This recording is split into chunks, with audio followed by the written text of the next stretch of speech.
Business with a servant's heart. Welcome to the podcast. Inspiration, motivation takes. Listen to the podcast. We're all about to talk about life. Our guests will share their life story. We want you to success in life and business. We're ready and we will start shortly. We're gonna talk about life. We're going to speak on business. You're gonna shine bright. We are going to witness. Business with a servant's heart. With hosts Steve, Ramona, and Ray. Inspiration, education talks. Listen to the podcast. Steve, Ramona.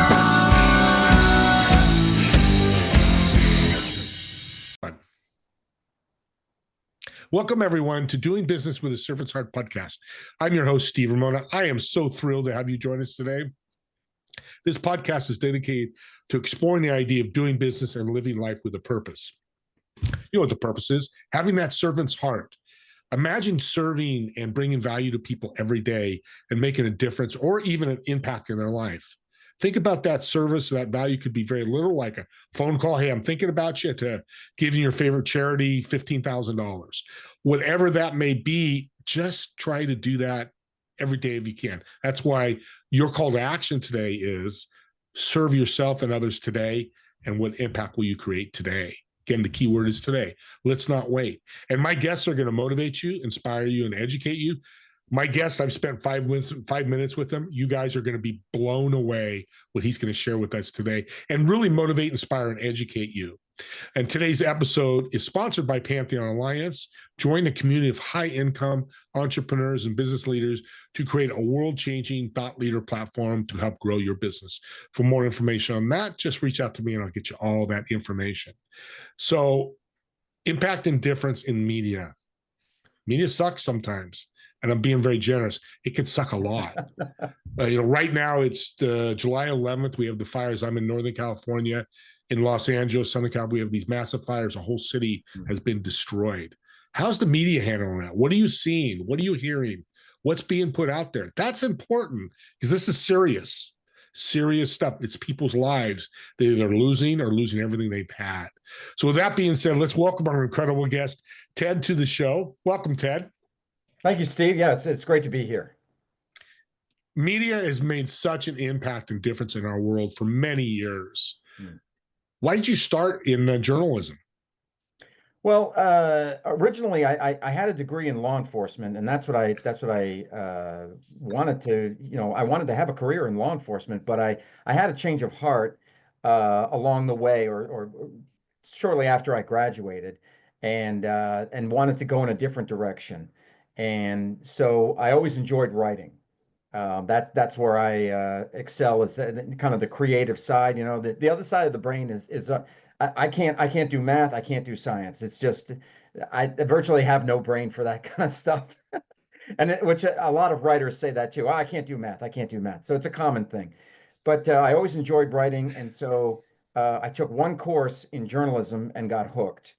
And so I went back for a second Bachelor of Arts in journalism. I was working a full-time job during the day, and then I was taking classes at night, and that's how I got my second degree. My mother was a journalist. Before her, my grandmother was a journalist as well, so you could kind of say it was in the blood. And so I parlayed the degree in law enforcement and my second degree into a crime writing career. That's mainly how I spent 25 years in journalism, was as a crime and emergency reporter. Interesting. What a fun job. What stories you have. We won't get them today, but I'm sure there's a many. Yeah. How long do you have? Yeah, exactly. And thank you, because I think EMS and police and fire, it's a yeoman's work, man. And all of you out there listening, you're in that. Thank you. God bless you. Stay safe. Absolutely. But I really personally appreciate what you do. I want to jump into your book. The title I was looking at this morning, Saving the Beast. Right. There's something behind that. Talk about the book, why that title, what your mission is. Well, because in journalism, we have this phrase, feed the beast. You'll hear it or you may not anymore, because there aren't newsrooms like there used to be, I don't think. But the way the newsroom used to be was it was this loud, aggressive place where there's a free flow of ideas and support for each other, and there's a lot of sailor talk, and I had one publisher that tried to outlaw swearing in the newsroom, and that didn't fly very well. But that's a story for another time. But so you just imagine it like you're in kind of a cubicle city, but it's everything is cut down. So you're able to see everybody around you, and you're constantly talking and mixing it up and everything, and it's fantastic. So one of the phrases was "feed the beast," and after you'd say that, but you would think about it like, well, what does that mean? Who is the beast exactly? So for this book, I envisioned the craft of journalism and the industry of journalism as the beast.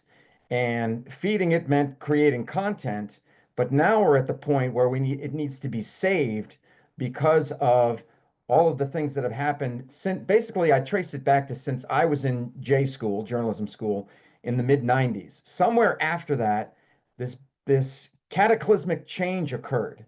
And the way that journalists were being taught, and the way that reporting was being done, and the way that it was being disseminated altered severely. And it's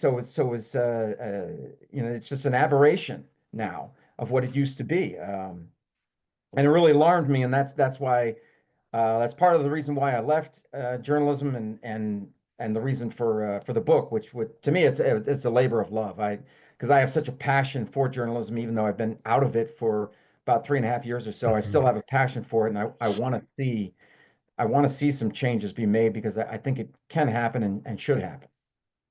What am I going to learn when I read the book? Well, you got three sections. So the first one is I trace the history of some of the transgressions that have been committed by the media that turned the public away from it. I've got examples of reporters who just flat out fabricated stories out of nothing. You remember Janet Cooke? She wrote a story. She worked for the Washington Post. She wrote a story about a 8 or 9 year old heroin addict, totally made up. She won the Pulitzer Prize, the highest award that you can win. And wait a minute, it's a made up story? Oh yeah, that was totally made up. It's never true. Yeah, this was several decades ago. Janet Cooke, she worked for the Washington Post. She wrote a story, or it's either one story or a series of stories about a little boy, I guess in the DC area, who she found, and he had parents or a mother who was an addict, and then he turned into a heroin addict or whatever, some kind of drug addict. Yeah, totally made up, total lie. Had to give back the Pulitzer Prize, and the paper, the reputation was severely tarnished. But that's just one example of many that I cite. And so that's the first section of the book is that, among other things. And then the second section is so you've got this loss of credibility. Well, how has that manifested today? Because it's kind of the snowball effect. It's gotten people are angry, people are frustrated with the media. And so how is it manifested? Well, it's manifested in the form of layoffs. We're seeing that even now, where the Washington Post announced, I think it was either this week or last week, oh, we're laying off 100 people, mainly in the business, but a year ago in the business section of the newspaper, but it was only a year ago they laid off 240 people. And that was so in 2023, and in earlier that year was another 50. So they've constantly practically been laying people off. And actually in 2024 there were approximately 15,000 across the media landscape, and that includes entertainment as well, media and entertainment. 15,000 people were laid off. So there's a problem. There's a serious problem. They're hemorrhaging viewers and readers, and thereby they're losing money, and they're having to lay people off, and it goes around and around and around like that. And so that's the second section. The third one is, if the mainstream media wanted to turn things around, if they really, really wanted to, and I say that because they're going to have to realize that they're the problem. And I don't know that they're quite there yet, although we're seeing signs of it, and we can talk about that too. But if they really wanted to turn things around, what are the steps that they would have to take? And so I kind of lay out Dr. Ted's prescription for for how they could go about doing that to a certain degree. I'm not saying it's 100%, but I think it would go a long way with the American people, because we know that the American people are see, that's the thing. Americans are not dumb. Okay, that's why they're taking their time and their money and they're going elsewhere, because the mainstream media is telling them what and how to think. And Americans are like, whoa, whoa, whoa, wait a minute. I got critical thinking on my side, okay? I've got it. I want to use it. So don't tell me what to think and how to think. Just lay it all out there for me and let me make up my own mind, and maybe I'll go to some different sources and continue my little investigation or whatever, and form my own point of view. And that's true journal, what I call true journalism, laying it all out there for everybody. But we've gone away from that, and that's a big problem. So we need to have a return to objectivity. Yeah. You've answered the question I want to ask, because you've got me really going here. Just And I thinking started my going. head. Yeah, no, and I'm glad, because my head's spinning, because I don't watch a lot of news, but your expertise, this is an important question. So how does the audience and me watch, listen, or read the news properly so we're not caught up in these lies? Well, we've gone through what I would say is a loss of innocence. So we're probably never going to return to the Walter Cronkite era. He was America's grandpa, and we believed every single word out of his mouth, right or wrong, but we believed everything. We'll never go back to that, right? We've lost our innocence as far as that is concerned, and I don't think that that's a bad thing. But the other nuance is that we're very polarized right now. So if you're a conservative, you go to Fox, and if you're a liberal, you go to MSNBC, and neither the twain shall meet, right? Because Fox knows that they have an audience if they continue to go down the conservative road, and same thing for MSNBC. So they know they've got at least that much.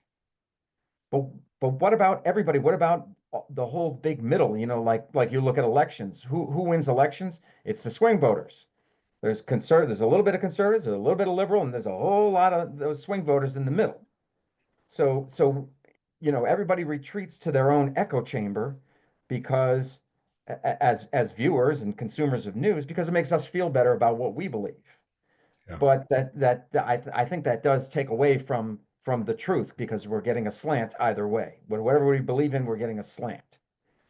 So we need to, somehow. I mean, right now it's difficult. Right now it's very difficult to get something that isn't slanted one way or the other, and it's more time consuming. Oh, I guess you got to watch both, right? You got to watch Fox and MSNBC, and there's websites out there that have cropped up that are touting that they are playing it right down the middle, and I haven't fully investigated those to see if they're actually what they say they are. But I mean, it's a shame that you've got websites like that have to say that. Like, that used to be just a given. That was that, oh yeah, we're gonna get the news straight. Now you have to say it. It's kind of crazy that's what we've become. But I think if the mainstream media can work towards getting the pendulum to swing back towards the middle, so to speak, I think the American people are forgiving, right? We're not dumb. Remember, I said we're not dumb, but we're forgiving, and we love a good comeback story. We love a good comeback story, right? So if you're contrite, we're forgiving, and so that's why I say in the third section of the book that the mainstream media could start by apologizing. And I'm talking about an above the fold, across the top headline. I'm talking about, during the nightly news, something like that, saying, "Hey, look, we're sorry for years of deception, decades of deception. We're sorry for that. When we were influenced by outside forces, and we had an agenda, and we tried to tell you what and how to think. We are sorry for that. And then the caveat is, well, you can talk all you want to talk, but then you got to walk the walk. So you have to execute upon that. You have to not do those things that you said you're sorry for. So, Talk so is that's cheap. the third section of the book is that. Yeah, I'm loving your book. What a way to teach people about media. Talk is cheap. Actions speak louder than words. I mean, that's what you're saying. Correct. Do you think that would ever happen? Well, I think we're seeing some signs now. You could argue about why we're seeing these signs. So let's take Jeff Bezos, who's the owner of the Washington Post. He does own that, and we know him for Amazon, but he actually does own the Washington Post as well. He told his editorial board, he said just before the presidential election, you will not endorse any candidate. I know you want to endorse Kamala, but you're not going to do it. You're not going to endorse her. You're not going to endorse Trump because we're not in that business. If we want to get back to credibility with the American public, we should not be in the business of endorsing any candidate.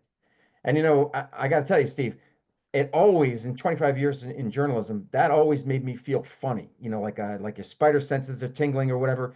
Whenever a paper that I was involved with, endorsed a candidate, I'm like, well, there's no more clear-cut way of showing everybody which way you're leaning than by saying that you're endorsing this candidate over that candidate. Why should newspapers, why should TV stations be in that business at all? No, they shouldn't.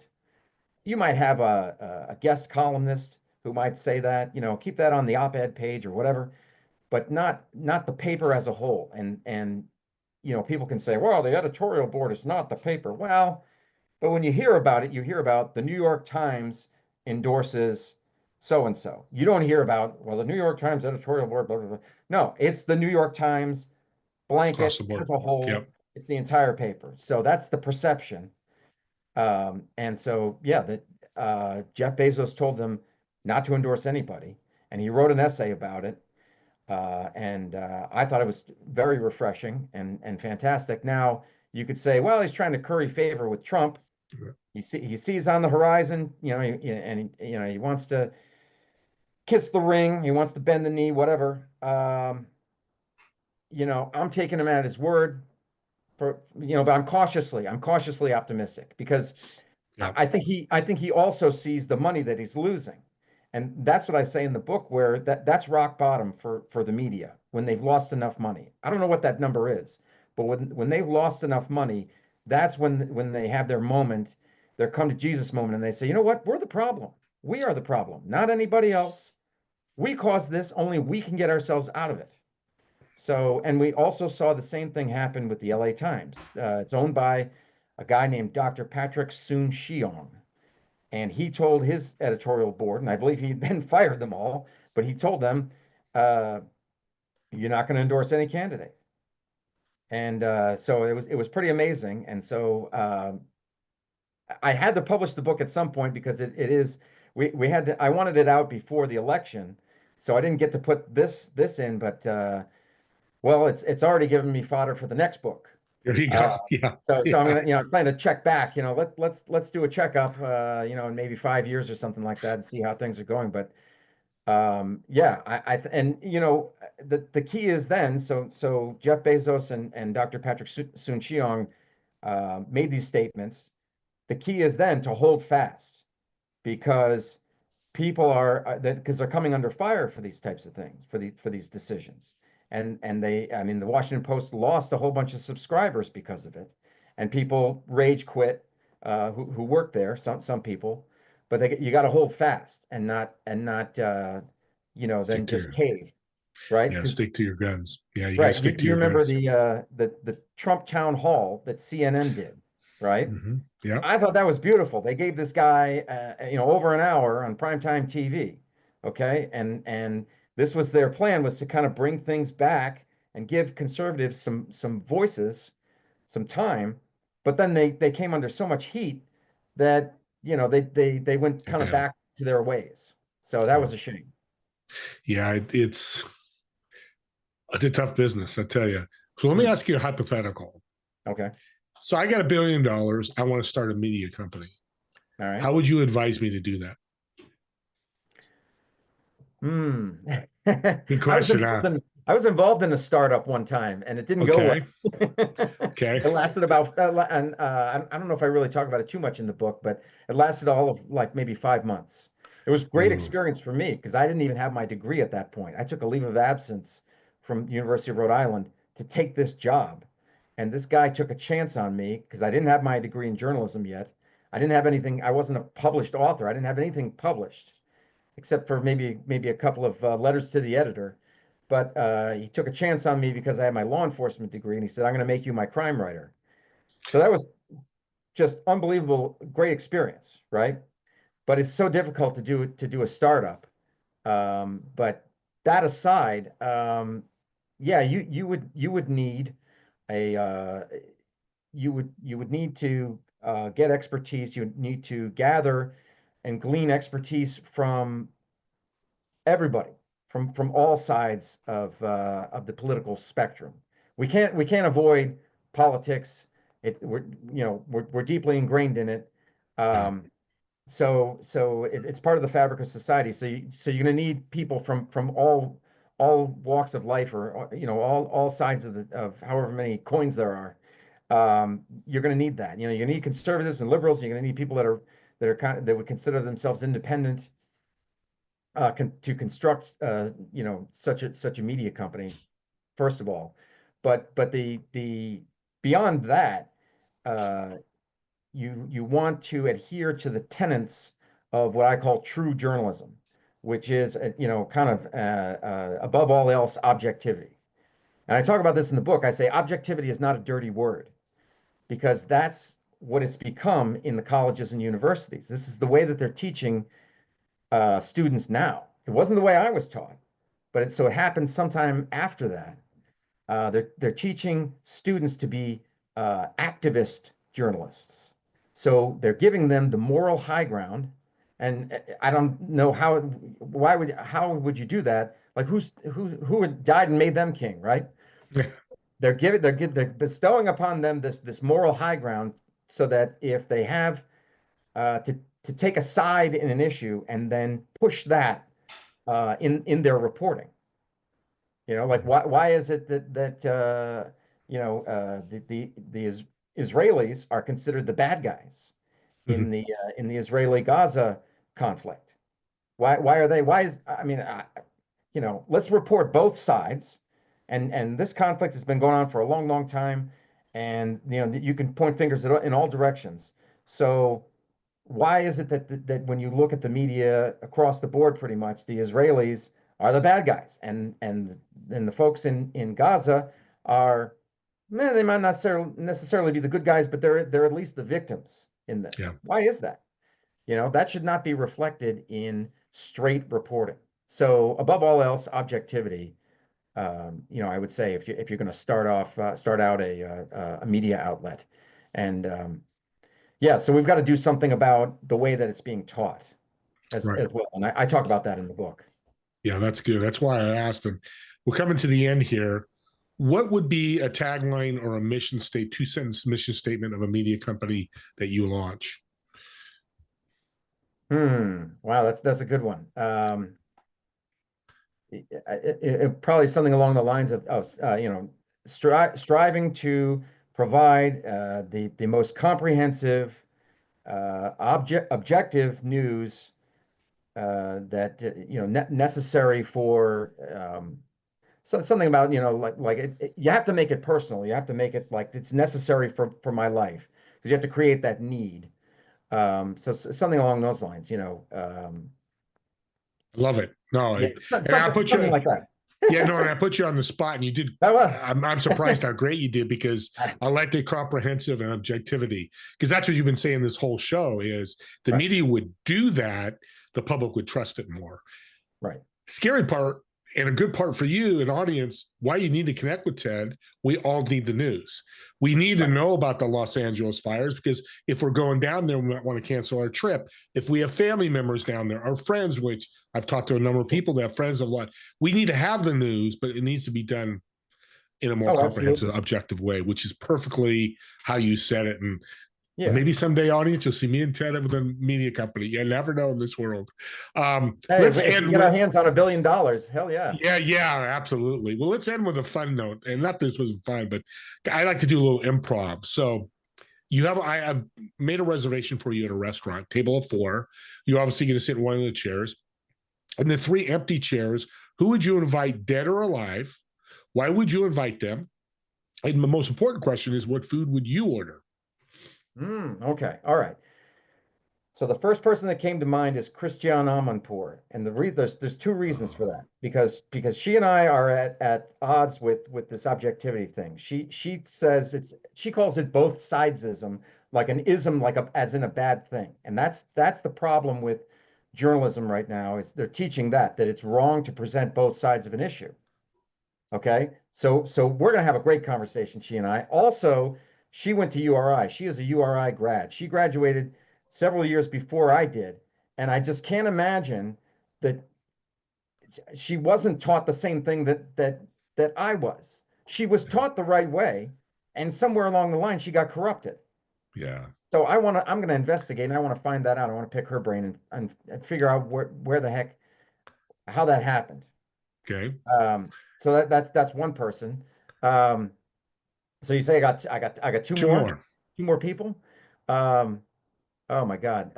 Probably my namesake Teddy Roosevelt. Good one. He was a great president and a tough dude, and just to hear his stories about being in the West and all that. And I believe he did survive an assassination attempt as well. Think He had so. something in his breast pocket, I believe. He had like a little book, and the bullet wasn't able to make it through that, and that's how he survived, if I remember correctly. Great story. Yeah. Yeah, him and the Rough Rider, his nickname, and yeah. So one more. Oh, geez. I mean, we could go with some obvious ones like uh, well, no. Okay, it's going to be a guy named Parke Godwin. Parke, Parke, and then Godwin, Godwin. He was an author. He's deceased now, but he wrote an essay that is absolutely, hands down, my favorite essay about writing. I think I've got a copy of it here. If I can get my hands on it. Yeah, it's called "No Nice Way to Put It." Look at that. So I have it printed out. No Yep. nice way to put it. It was printed in, I think it was before this, but I found it in 1995 in the Writer's Yearbook. And if you want, I got like a small paragraph. If we have time, I can read it to Yeah, you. go ahead. Okay. So he says here, however you define life, go out and live it. Get all the experience you can. Life not just walked through, but examined, digested, and transmuted to universals, because that's all you'll have to sell as a writer. The human soul is a well, so dig yours deep. Beautiful. Yeah. So I see why you like him. and he talks about how you can have all the talent in the world, but if you're not able to get the word out there like we're doing right now, then no one's going to be able to, how badly do you want to get the word out there? How bad do you want it? How bad Yeah. do you want to spread the word about what you've done? Or you could just keep it to yourself if you want. That's fine. But if you can combine the two, that truly is a force to be reckoned with. Yeah, you came full circle with impact. You can't make an impact unless you tell people. Just that's logic. You can't beat it. Right. What food would you order? Oh, that's right. Man, geez. Well, I was brought up, I'm part Polish or Eastern European, and so we used to have this stuff, and my mother still makes it on occasion. My wife now makes it. It's called spätzle. Spätzle is they're dumplings. So it's dough, and then what you do is you got a boiling pot of water, and you put the dough in this. It's like a thing that you rub back and forth on a metal. It's hard to describe it. It's a piece of metal with holes in it. So you do that back and forth, and the dumplings drop down. They drop down into the boiling water, and you have that. I just have it with butter. Some people I think Germans put gravy on it, because I encountered a woman who she looked at me. She was a friend of my grandparents, and she was over that night. She looked at me like this. She said, "No gravy on this special." And I said, "No, I don't like gravy on my Spätzle. I like just butter, you know." So Spätzle and Polish sausage, that's great, you know, something like a meal like that. That's a great meal. I love Spätzle. So I'm glad you Oh, mentioned it. you're familiar with it. Oh, Okay. yeah. I've had it once or twice. I think a couple Nice. times. It's really good. Hard to Nice. find good stuff, of course, like any good meal like that. But Right. Yeah, and you it's got, lunch. you got it homemade. It's Homemade. and it's lunchtime, so your timing's perfect. So I guess I better eat after this. Well, Ted, this has been fantastic. I've learned so much about the media. You're very transparent and humble, and I appreciate that so much. You have a servant's heart. People listening, someone connect with you. How can they connect with you? I mean, I've got tedcheck.com. I think that's down on the crawl there. If it's not, but it's tedcheck, TEDCZECH.com. I'm on X. I'm on Facebook. I'm on YouTube. I got a YouTube channel. I'm on Instagram. So all the major platforms, I'm there. Okay, fantastic. And And the book's audience, available on go ahead. Amazon. Yeah, thank you. Remind me. Where can we get the book? No. Books on Amazon. It's also on all of the other major online booksellers like Books A Million and Barnes and Noble and things like that. We did a deal. We did both. We did Kindle Direct Publishing, which is just Amazon, and then you go to Ingram Spark, and that covers all of the other online booksellers. So anywhere you can get books online, you should be able to find Saving the Beast. Follow me. I'm going to go grab it myself because I'm always curious about the media and news and how it works. Real quick, the morning show is one of my wife's favorite shows. It probably doesn't follow the media well, the news, but it's very interesting on Apple TV. If you want an Apple TV sponsor my show, reach out to me. Just half kidding. But, subscribe to the YouTube channel, but share this link, this podcast about Ted. If you have people that are interested about media or interested about the news and how to watch the news or want a book to teach them more about the news, what a great gift you can give people is this podcast link. So when you subscribe, you have access to the link and you can share it out and really give gifts out to everybody. What a cool gift exchange you can do. And as always, me and Ted want to thank you all so much for watching and listening to this podcast.